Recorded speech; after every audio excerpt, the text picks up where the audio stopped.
For today's video, magluluto po tayo ng sinampalukang manok. Napakasarap mo nung Tagalog na manok, yung native na manok.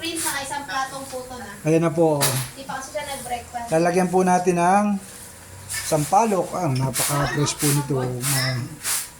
Sinampalukang manok na Tagalog. Hindi pa siya nakapag-breakfast Sa Tagulan. Napakasarap po nito. Naku po. Lagyan po natin ng dahon ng sili. Pwede na ito. Oh, pwede na ito.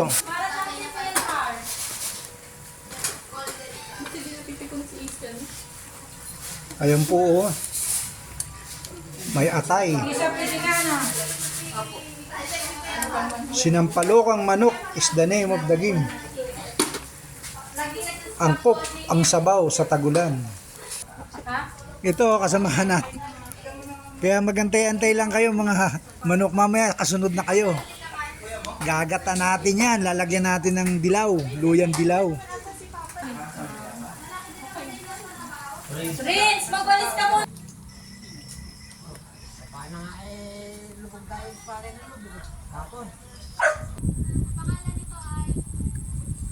Bibisitahin po natin tong ating maliit na farm. Pagka may oras at mamaya-maya sasabay tayo sa pagtigil ng bagyo dahil nakain po tayo. Subscribe my YouTube channel, Pag-iwan ng Bakas, Kapogi. Ingat po tayo, maulang panahon.